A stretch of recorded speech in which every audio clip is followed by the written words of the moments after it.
అమెరికాలో చిందరవందరగున్న మీ ఇంటికి handyman cleaning plumbing services కోసం కాంటాక్ట్ ఇన్స్టా సర్వీస్. యుఎస్ లో ఎక్కడైనా ఎప్పుడైనా for instant booking visit instaservice.com. అమెరికాలోని న్యూజెర్సీ రాష్ట్రంలో భారత సంతతికి చెందిన మున్సిపల్ కౌన్సిలర్ ఆనంద్ షా వివాదంలో చిక్కుకున్నారు. ఆయన పైన గ్యాంబ్లింగ్ మాఫియా ఆపరేషన్ నడిపినట్లుగా ఆరోపణలు వచ్చాయి. దీంతో ఆనంద్ షా చుట్టూ అమెరికాలో వివాదం రాజుకుంది.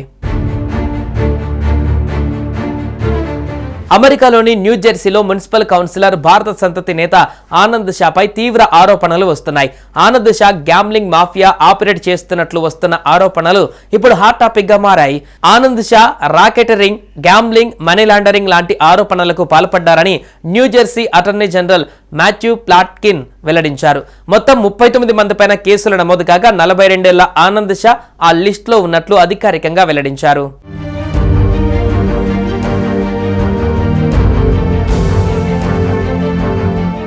న్యూజెర్సీ రాష్ట్రంలోని 12 ప్రాంతాలలో అధికారులు సోదాలు నిర్వహించి 4 పోకర్ క్లబ్లపైన దాడులు చేశారు. ఈ దాడులలో అనేక ఆధారాలు సేకరించిన తర్వాతే కేసులు నమోదు చేశామని తెలిపారు. ఫ్లోరిడాకు చెందిన భారత సంతతికి చెందిన మరో వ్యక్తి సమీర్ ఎస్ నందకర్ణిపై కూడా పోకర్ హోస్ట్ గా కేసు నమోదయ్యింది. ఈ గ్యాంగ్ స్పోర్ట్స్ బుక్ పేరిట టోర్నీలపైన బెట్టింగ్ నిర్వహిస్తూ $3 మిలియన్ లావాదేవీ చేసినట్టుగా తేలింది.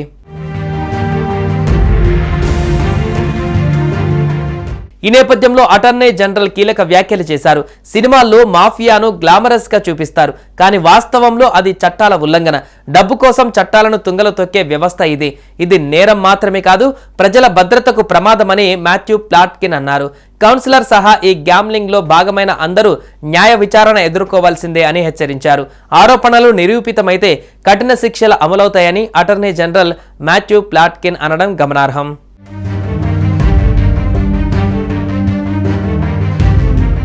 ప్రాస్పెక్ట్ పార్క్ లో రెండవసారి మున్సిపల్ కౌన్సిలర్ గా గెలిచిన ఆనంద్ షా ప్రస్తుతం ఎకానమిక్ డెవలప్మెంట్, ఫైనాన్స్, ఇన్సూరెన్స్ విభాగాలలో కీలక బాధ్యతలు నిర్వర్తిస్తున్నారు.